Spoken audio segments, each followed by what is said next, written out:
Saudara, inilah surat kiriman Paulus kepada sidang Korintus untuk melakukan sidang dan juga untuk memperingatkan kita pada akhir zaman ini. Surat ini dimulai Paulus dengan berkata,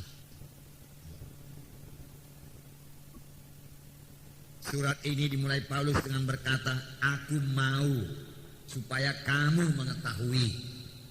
Paulus mau supaya sidang Korintus mengetahui apakah yang perlu diketahui oleh sidang Korintus.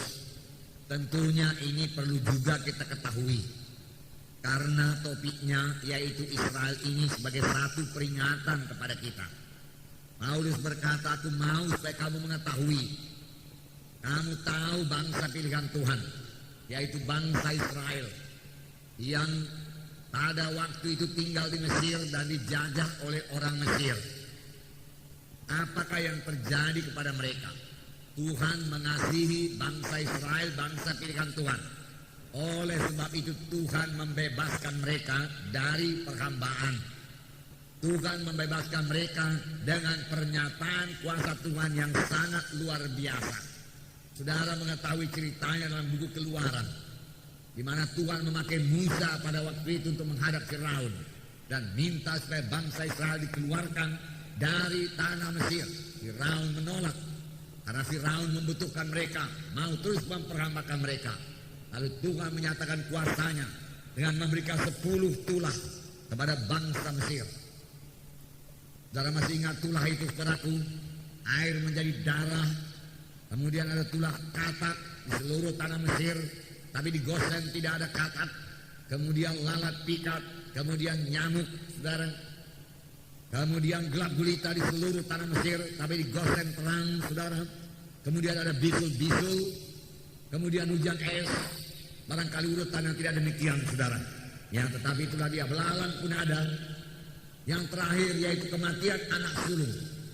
Seluruh anak sulung, termasuk anak sulung dari binatang, semua mati. Karena rumah-rumah orang Mesir tidak dilindungi oleh darah domba. Karena pada malam itu Tuhan berkata, malam ini aku akan menjalani tanah Mesir dan membunuh semua anak sulung di tanah Mesir. Oleh sebab itu sembelihlah domba. Lalu darah domba itu tuahkan, cekkan di jenang pintumu. Di mana aku lihat darah domba itu, kematian tidak bisa masuk ke sana. Saudara, sebentar lalu saya mau mengatakan kepada saudara, inilah kuasa darah Yesus yang sangat berkuasa, yang saudaraku menghambat kematian, menolak kematian.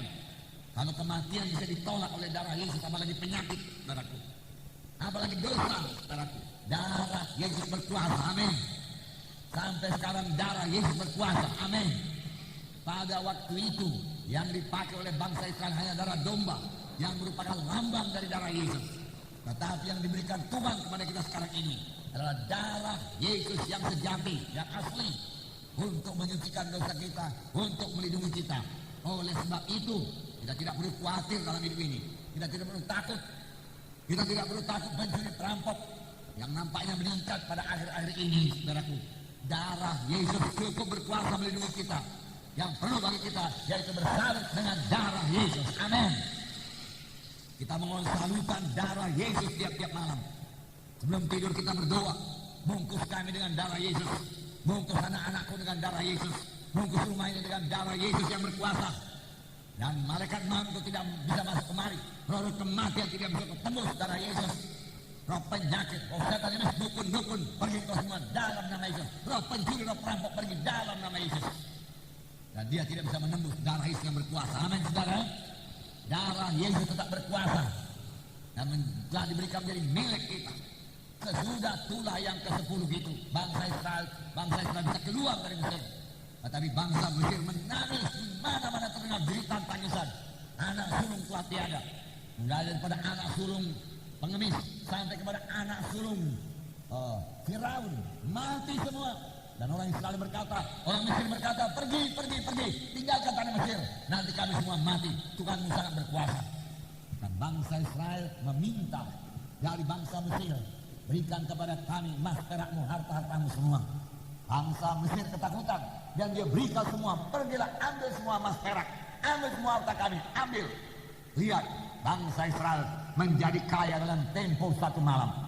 Ada seorang hamba Tuhan berkata, mereka bekerja paksa 400 tahun lamanya di Mesir. Lalu dalam tempo satu malam, semua upah mereka dirapel oleh Tuhan kembali kepada mereka. Dan mereka keluar dari tanah Mesir dengan kuasa yang besar, dengan berkat yang besar, dengan kemenangan yang besar. Mereka menuju tanah perjanjian, menuju tanah Kanaan dengan kuasa Tuhan. Amin. Luar biasa Tuhan. Tetapi sayangnya mereka ini tidak pula menyangkal diri. Mereka pikir sudah keluar dari Mesir, okelah keluar dari Mesir, bebas daripada penghambaan. Haleluya. Lalu mereka selaku tidak mau menyangkali dirinya. Padahal mula-mula keluar daripada tanah Mesir, Tuhan memberikan perintah kepada mereka. Tuhan memberikan, akulah Tuhan Allahmu, jangan ada ilah yang lain di hadapanmu. Hendaklah kamu kudus karena aku kudus. Kalau kamu mentaati aku, maka segala berkat ini akan datang kepadamu. Keberkatan di kota, keberkatan di ladang, keberkatan di mana saja, keberkatan buah kandunganmu, keberkatan kau semua. Tuhan memberikan perjanjian yang sangat luar biasa. Namun mereka gagal mentaati perintah Tuhan. Mereka tidak mau menyangkal diri. Mereka masih suka akan dosa. Mereka cinta dosa. Mereka bahkan berbuat dosa. Bahkan sampai berbuat dosa, menyembah berhala pun mereka perbuat. Oleh sebab itu murka Tuhan datang, saudaraku. Dan mereka kemudian, saudaraku, saudara, dibunuh Tuhan di padang belantara. Dibunuh Tuhan di padang belantara. Sebenarnya mereka harus melaksanakan sebagaimana firman Tuhan yang kita dengar minggu yang lalu, yaitu mereka dalam perlombaan. Kita juga dalam perlombaan. Amin, saudara. Apakah yang kita dengar minggu yang lalu? Di dalam perlombaan berlari menuju garis finish, kita harus memakai pakaian yang seringan-ringannya, menanggalkan semua beban-beban dan menanggalkan semua dosa. Apakah itu beban-beban? Harus kita dengarkan. Kehendak daging itu beban, ya. Tidak bisa menguasai diri itu beban. Tidak bisa, ya, mengatur hidup ini, itu beban. Kebanyakan nonton TV, kebanyakan, saudaraku, ya, jalan-jalan di luaran sana, saudaraku, ya, kebanyakan jalan-jalan di plaza-plaza sana. Kebanyakan baca-baca cerita-cerita, majalah-majalah dan lain sebagainya, merupakan beban-beban yang menumpulkan rohani kita. Buang semua firman Tuhan berkata dan berlari dalam perlombaan yang diwajibkan bagi kami.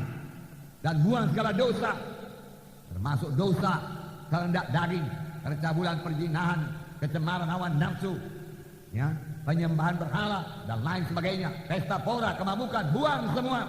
Firman Tuhan berkata, dan juga termasuk dua perkara dalam buku Wahyu saya bacakan minggu yang lalu, yaitu kehilangan kasih yang mula-mula. Tuhan menegurkan sidang Efesus yang mulainya sangat baik, tapi permulaan yang baik saja tidak cukup. Mereka harus meneruskan terus-terus baik sampai kepada garis akhir. Mereka sudah kehilangan kasih yang mula-mula. Rohnya tidak menyala-nyala lagi untuk melayani Tuhan. Karena kasihnya tidak cukup lagi untuk menyelamatkan jiwa-jiwa, untuk bersaksi pada jiwa-jiwa. Dan Tuhan berkata, lihatlah betapa jauh engkau telah jatuh. Bertobatlah, lakukan perbuatan yang mula-mula. Kalau tidak, aku akan mengambil kekidian daripadamu. Firman Tuhan berkata, kehilangan kasih yang mula-mula. Jangan sampai kehilangan kasih yang mula-mula. Biarkan Roh Kudus memenuhkan kita, amin, saudara. Biar hati kita selalu tergerak oleh belas kasihan. Melihat orang keberatan tergerak oleh belas kasihan. Melihat orang sakit tergerak oleh belas kasihan. Melihat orang kekurangan, biar hati kita tergerak oleh belas kasihan. Dan kita sebagai orang Samaria yang baik hati siap sedia untuk menolong. Amin. Puji Tuhan. Dan juga firman Tuhan berkata, hati-hati dalam kehidupan rohanimu. Jangan kamu tidak panas, tidak dingin. Jangan kamu menjadi suam-suam, biasa-biasa saja. Saudaraku, menjadi anak Tuhan tidak ada biasa-biasa. Terus bertumbuh dalam Tuhan. Amin. Bertumbuh, tidak ada biasa-biasa. Kita harus hangat dalam Tuhan, berapi-api buat Tuhan. Itu kehendak Tuhan, saudaraku. Kita hidup berkemenangan, saudara. Roh Kudus adalah roh yang berapi-api, saudaraku, yang memberikan semangat kepada kita, itu memenuhkan kita hingga hati kita selalu tergerak oleh belas kasihan. Puji Tuhan, haleluya. Jadi buang semua beban-beban, buang semua dosa-dosa. Mari bersemangat buat Tuhan. Puji Tuhan. Jangan seperti bangsa Israel. Paulus berkata dalam 1 Korintus 9 ayat 27 dikatakan, tetapi aku melatih tubuhku dan menguasainya seluruhnya, supaya sesudah memberitakan Injil kepada orang lain, jangan aku sendiri ditolak. Ini pernyataan Paulus. Paulus yang sudah menginjil, Paulus yang sudah bekerja keras buat Tuhan, berkata, aku melatih tubuhku ini supaya jangan tubuhku menguasai aku. Aku memerangi kehendak dagingku ini supaya jangan kehendak daging menguasai aku. Roh Kudus yang menguasai aku. Aku menguasainya seluruhnya. Jadi Paulus menguasai tubuhnya. Kehendak daging tidak berkuasa atasnya. Dan memang sebenarnya kehendak daging tidak berkuasa atas semua anak-anak Tuhan yang sudah lahir baru. Amin. Karena firman Tuhan berkata, jikalau dengan roh itu kamu mematikan perbuatan tubuh, maka kamu akan hidup. Tuhan memberikan kepada kita Roh Kudus supaya kita mematikan semua perbuatan tubuh. Paulus berbuat demikian. Maksudnya apa? Supaya aku yang sudah mengajar orang lain jangan terbuang. Kalau Paulus bisa terbuang, kita pun bisa ditolak oleh Tuhan. Ini Israel menjadi satu peringatan kepada kita. Biar kita berjalan dalam Roh Kudus, menolak semua dosa. Amin. Tidak terikut lagi dalam cara-cara kegelapan. Amin. Jangan katakan Tuhan itu kasih, nanti dia akan mengampuni. Biarlah saya berbuat dosa, supaya famili-famili senang. Saya tidak disingkirkan. Ini juga jalannya kepada saya nanti supaya saya bisa bersaksi kepada dia. Lalu dia terikut dalam acara kegelapan, ada adat kegelapan dan lain sebagainya. Dia tidak tahu itu membuka pintu bagi setan. Bahkan sebenarnya firman Tuhan berkata dia sudah mencobai Tuhan. Karena apa yang dimaksud dengan mencobai Tuhan? Mencobai Tuhan yaitu sudah tahu itu dosa, masih kita laksanakan dengan dalih Allah itu kasih. Nanti dia akan mengampuni juga. Nanti dia akan mengampuni juga. Itu namanya mencobai Tuhan. Mencobai Tuhan. Dan banyak kali yang mencobai Tuhan ini, saudaraku, membuka pintu bagi setan yang tidak disia-siakan oleh setan. Sebelum Tuhan mengampuni, saudaraku, setan sudah datang kepadanya dan menggocoh dia, saudara. Hati-hati, saudara, hati-hati. Nah, saudara, apakah yang telah terjadi pada bangsa Israel? Firman Tuhan tadi berkata, mereka semua telah dibaptis dalam awan dan dalam laut. Kita mengetahui bahwa Tuhan memimpin bangsa Israel dengan cara yang amat istimewa, yaitu dengan tiang api pada waktu malam dan tiang awan pada waktu siang. Saudara, mereka berada dalam perlindungan awan, kemudian mereka melintasi laut Kulsum, lambang daripada baptisan air. Nah, dalam Keluaran 13 ayat 21 dan 22. Keluaran 13 ayat 21 dan 22. Saya membacakan pada saudara. Keluaran 13. Tuhan berjalan di depan mereka pada siang hari dalam tiang awan untuk menuntun mereka di jalan, dan pada waktu malam dalam tiang api untuk menerangi mereka, sehingga mereka dapat berjalan siang dan malam dengan tidak beralih. Tiang awan itu tetap pada siang hari dan tiang api pada waktu malam di depan bangsa itu. Saudara, betapa nyatanya kehadiran Tuhan pada mereka. Kelihatan tiang awan, kelihatan tiang api, sehingga kalau tiang api bergerak, mereka bergerak. Malam tidak menjadi persoalan bagi 3 juta jiwa. Penduduk kota Medan baru 2 juta jiwa lebih. Mereka 3 juta. Mereka dinaungi oleh payung awan. Berapa besar payung itu, saudaraku? Saya nggak tahu menceritakannya kepada saudara. Tapi cukuplah, saudaraku, untuk menaungi 3 juta orang. Tentu sangat besar. Nyata sekali kehadiran Tuhan dalam mereka, saudaraku. Nyata sekali. Nyata sekali pimpinan Tuhan. Mengapa? Karena kalau awan itu bergerak, mereka bergerak. Awan berhenti, mereka berkemah. Pada malam hari berubah lagi dari tiang api. Dan ini menggentarkan bangsa-bangsa yang lain di sekeliling mereka. Sehingga bangsa-bangsa yang tidak berani menyerang bangsa Israel. Tuhan memimpin umatnya. Tuhan menyertai umatnya. Tidak pernah meninggalkan. Saudaraku, nyata sekali kehadiran Tuhan. Saudara, sekarang ini juga kehadiran Tuhan sungguh nyata di tengah-tengah kita. Amin. Ini mengapa? Karena Tuhan Yesus dalam hati saudara. Amin. Ya, Tuhan Yesus dalam hati saudara. Tuhan hidup dalam saudara. Dia tinggal dalam saudara. Dan dia memimpinkan saudara. Di manakah Tuhan? Dalam hati saudara. Firman Tuhan berkata, barang siapa memiliki anak, dia memiliki hidup yang kekal. Barang siapa tidak memiliki anak, ia tidak memiliki hidup yang kekal. Anak maksudnya dalam 1 Yohanes 5 ayat 11 dan 12 ini bukanlah keturunan, karena ditulis dengan huruf besar. Maksudnya barang siapa memiliki anak Allah dalam hatinya, dia memperoleh hidup yang kekal. Maksudnya barang siapa memiliki Yesus dalam hatinya, dia memiliki hidup yang kekal. Barang siapa tidak memiliki Yesus dalam hatinya, dia tidak memiliki hidup yang kekal. Walaupun dia ke gereja, walaupun dia sintua, walaupun dia punya kedudukan-kedudukan yang lain dalam gereja. Bisakah terjadi demikian? Bisa saja. Itu sebabnya ada istilah Kristen KTP. Keselamatan kita tergantung dari hubungan pribadi kita dengan Tuhan Yesus. Amin. Kesembuhan kita tergantung daripada hubungan pribadi kita dengan Tuhan Yesus. Amin. Pendeta bisa berdoa bagi saudara. Boleh jadi saudara sembuh, saudaraku, dengan mujizat Tuhan yang bekerja dalam sidang Tuhan ini. Haleluya. Tetapi kalaupun saudara tidak sembuh dengan seketika, saudara masih bisa sembuh dengan membiarkan Yesus dalam hati saudara dan saudara senantiasa bersekutu dengan Tuhan Yesus. Menerima pimpinan Tuhan Yesus atau pimpinan Roh Kudus, karena Tuhan Yesus berdiam dalam saudara. Dan firman Tuhan berkata, seberapa banyak anak-anak Tuhan dia dipimpin oleh Roh Tuhan. Roh Tuhan berkata-kata dalam hatinya. Saya percaya penuh kalau seorang anak Tuhan, saudaraku, digoda oleh setan. Setan memberikan gagasan-gagasan dosa, dosa enak dan sebagainya. Perbuatlah dosa itu. Semua pun orang bikin dosa. Kau lain sendiri. Ayo bikin dosa. Ayo narkotika. Ayo ke tempat kenajisan dan lain sebagainya. Saya yakin sungguh-sungguh Roh Kudus, saudaraku, tetap saudaraku memperingatkan anak Tuhan tersebut dan berkata, hati-hati anakku. Itu dosa membunuh engkau. Dosa itu menceraikan aku dengan engkau. Itu tipuan setan. Jangan ikuti dosa. Jangan ikuti suara setan. Mari anakku, tinggalkan dosa itu. Berkata tidak kepada dosa. Berkata tidak kepada dosa. Katakan tidak kepada dosa. Roh Kudus akan selalu memperingatkan kita. Amin.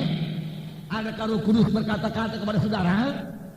Nah, pagi hari saja Roh Kudus sudah berkata kepada saudara, anakku bangun berdoa. Baca Alkitab anakku. Ya, hari ini hari Minggu, hari kebaktian anakku. Beribadah kepada Tuhan. Beri korbanmu. Sembah aku. Roh Kudus bicara dalam hati kita. Tapi kerap kali kita tidak mendengarkan. Lalu kita terlibat dalam banyak kesukaran. Banyak kesusahan. Yang sebenarnya bukan dikehendaki Tuhan jadi kepada kita. Jangan katakan kesusahan dari Tuhan. Tuhan tidak memberikan kesusahan kepada anak-anaknya. Jangan katakan penyakit dari Tuhan. Tuhan tidak memberikan penyakit kepada anak-anaknya. Amin. Penyakit akibat dosa. Penyakit pekerjaan setan. Saudara, dan kita bisa bebas daripada penyakit dengan mendekatkan diri kepada Tuhan. Dengan memenuhi hati kita dengan firman Tuhan.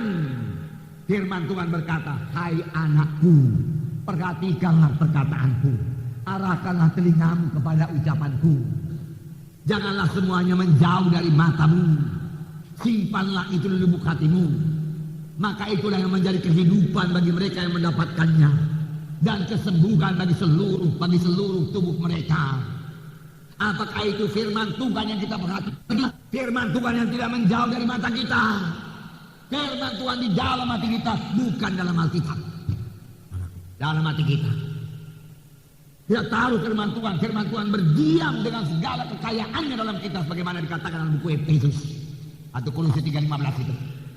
Maka itu menjadi kehidupan bagi mereka yang mendapatkannya dan kesembuhan bagi seluruh tubuh mereka. Mengapa banyak anak-anak Tuhan punya persoalan dengan tubuhnya, dikuasai penyakit, kelemahan? Saudara, karena firman Tuhan kurang dalam hatinya, minim sekali. Tidak memperhatikan firman Tuhan, tidak memberi mata kepada firman Tuhan, tidak memberi telinga kepada firman Tuhan, tidak memperhatikan firman Tuhan. Firman Tuhan sambil lalu saja.